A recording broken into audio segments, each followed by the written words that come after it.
back in North Carolina. Thank you all, and all the incredible leaders who are here. Thank you all, everyone, for taking time out of your busy lives to be here this afternoon. I thank you. Thank you. And I want to thank my dear friend, Governor Cooper, Roy Cooper, Attorney General Josh Stein, who will be your next governor, Representatives Nicole Ross Fushi, and Mayor Baldwin. I thank you all and all the leaders who are here. So Raleigh, early voting, as Jennifer said, has started. Here in Wake County, you can vote early now through Saturday, November 2nd. And we need you to vote early, North Carolina.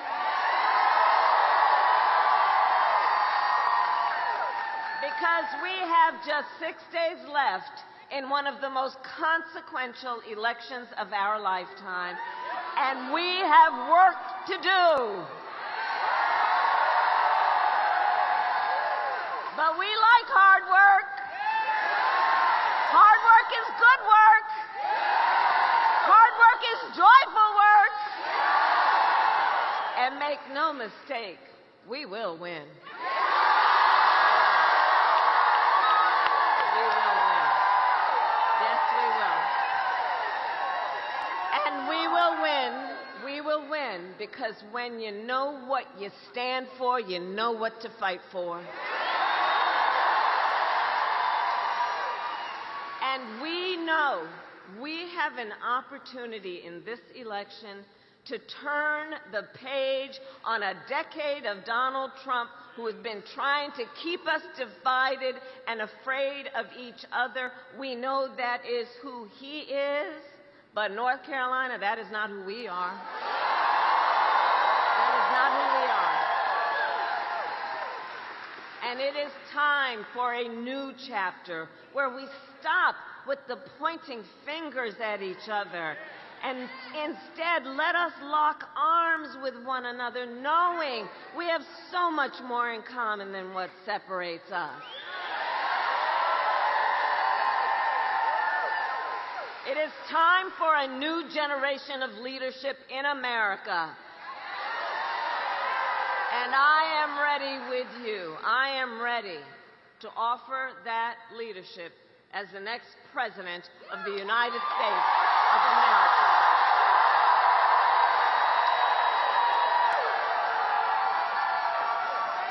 And North Carolina, you know, I've been here many, many times over the years, and you know this.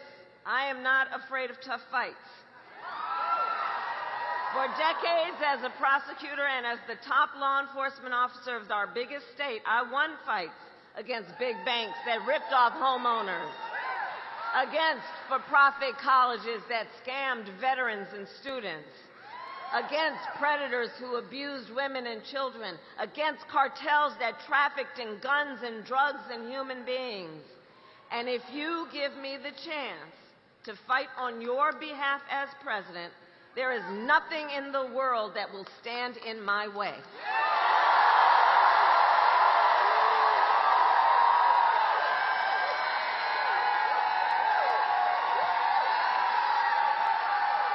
And look, we know who Donald Trump is.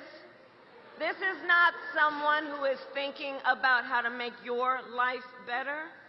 This is someone who is unstable, obsessed with revenge, consumed with grievance, and out for unchecked power. In less than 90 days, either he or I will be in the Oval Office.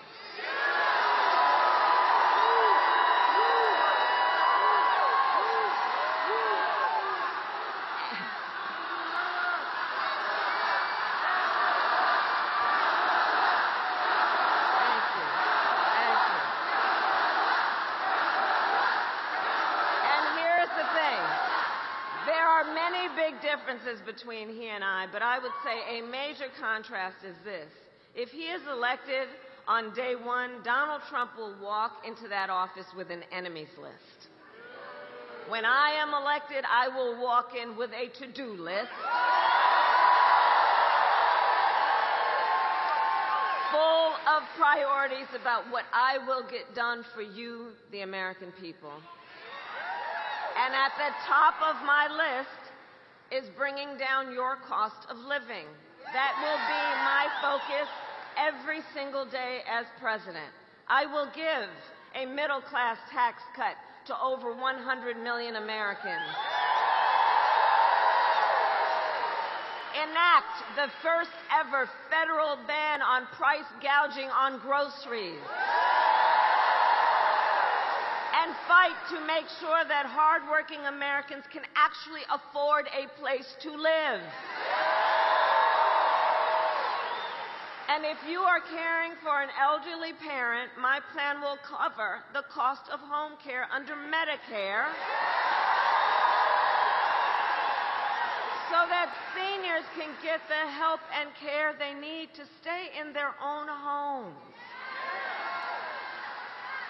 And my plan will lower the cost of child care, cut taxes for small businesses, and lower health care costs, because I believe health care should be a right and not just a privilege of those who can afford it.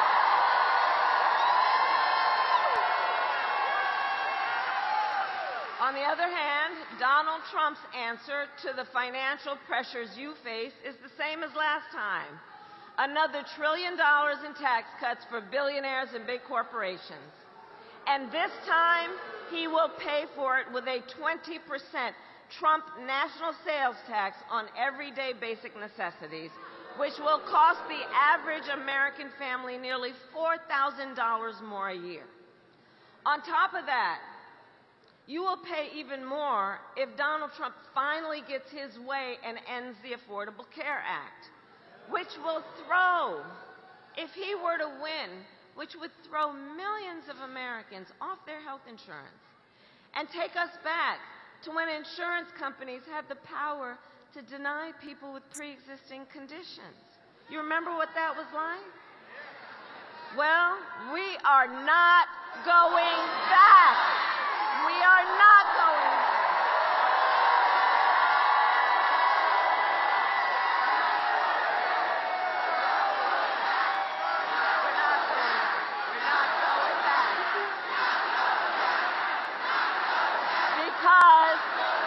And we are not going back because ours is a fight for the future. And it is a fight for freedom. Like the fundamental freedom of a woman to be able to make decisions about her own body and not have her government tell her what to do. And we all remember how we got here. Donald Trump hand-selected 3 members of the United States Supreme Court with the intention that they would undo the protections of Roe v. Wade. They did. And now in America, 1 in 3 women lives in a state with a Trump abortion ban, including in North Carolina and every state in the South except Virginia. Think about that. Many with no exceptions, even for rape and incest, which is immoral. And Donald Trump, understand, he's not done. He would ban abortion nationwide. He would restrict access to birth control, put IVF treatments at risk, and force states to monitor women's pregnancies. Just Google Project 2025. Just Google it. Read the plans yourself and let us agree. One does not have to abandon their faith or deeply held beliefs to agree. The government should not be making that decision for you. Not the government. And when Congress passes a bill to restore reproductive freedom, as President of the United States, I will proudly sign it into law. So, North Carolina, I am asking for your vote. I am asking for your vote. And here is my pledge to you. As your president, I pledge to seek common ground and common sense solutions to the challenges you face. I am not looking to score political points. I am looking to make progress.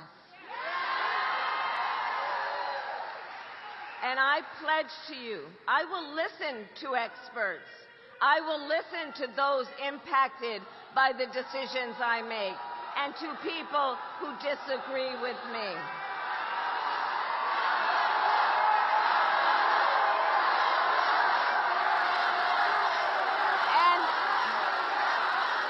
And importantly,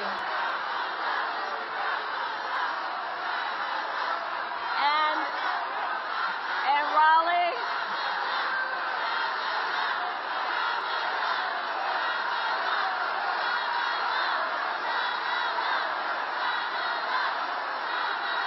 all right. We're fighting. Hey, everybody. Okay. You know, see, this is the thing, because we know we're actually fighting for a democracy.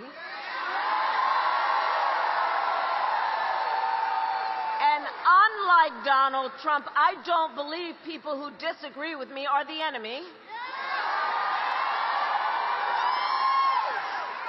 He wants to put them in jail. I'll give them a seat at the table.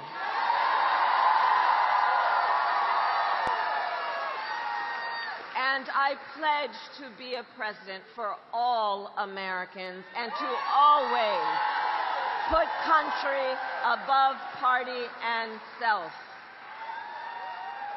So, North Carolina, it all comes down to this. We are here together because we love our country. That's why we are here. And when you love something, you fight for it. And I do believe it is one of the highest forms of patriotism to fight for the ideals of our country and to fight to realize the promise of America.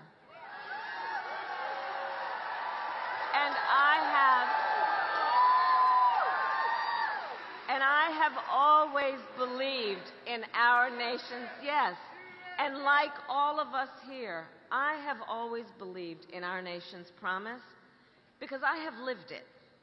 I grew up as a child of the civil rights movement. My parents would take me to marches when I was in a stroller, where people of every walk of life came together to fight for the ideals of freedom and opportunity. I've lived the promise of America.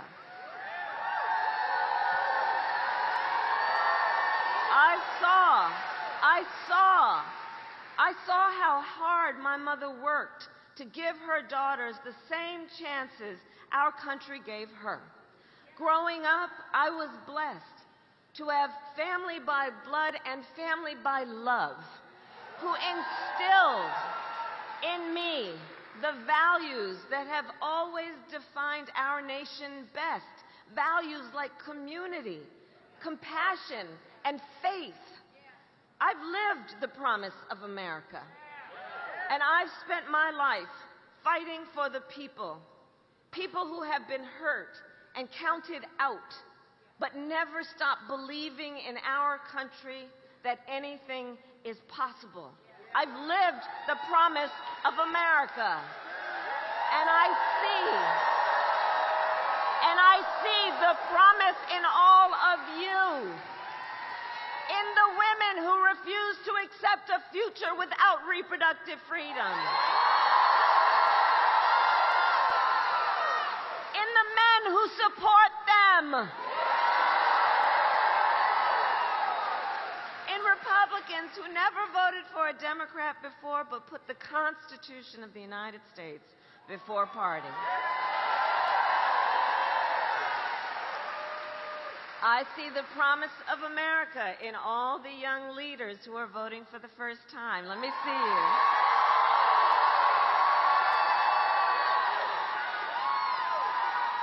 I love you guys because you are rightly impatient for change. young leaders, you've only known the climate crisis and are leading the charge to protect our planet and our future. You young leaders who grew up with active shooter drills, who are trying to keep our schools safe. You who have known fewer rights than your mothers and grandmothers and are standing up to fight for freedom, to make your own decisions about your own bodies. None of this for you young leaders is theoretical. This is not theoretical for you. It is not political for you. For our young leaders, this is your lived experience. And I see you, and I see your power. And I am so proud of you. Can we applaud all our first-time voters and young leaders who are here? Let's applaud them. Let's applaud them. See? Our future is bright. I'm telling you, our future is bright. So, North Carolina, we have 6 days to get this done.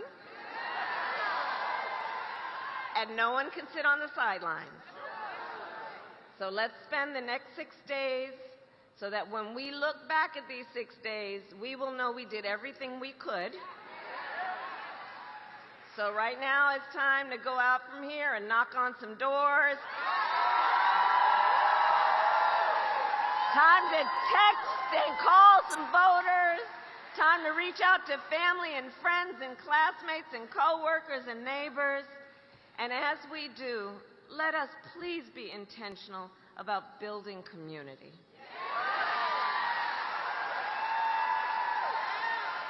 Let us please be intentional about building coalitions. Because through all of that, we strengthen our nation. Because we know and will always remember the vast majority of us have so much more in common than what separates us.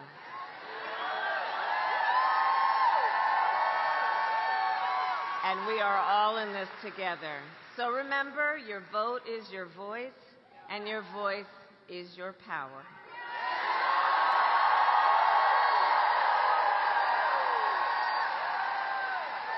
So, North Carolina, I then ask you, are you ready to make your voices heard? Do we believe in freedom? Do we believe in opportunity? Do we believe in the promise of America? And are we ready to fight for it? And when we fight, we win. God bless you, and God bless the United States of America.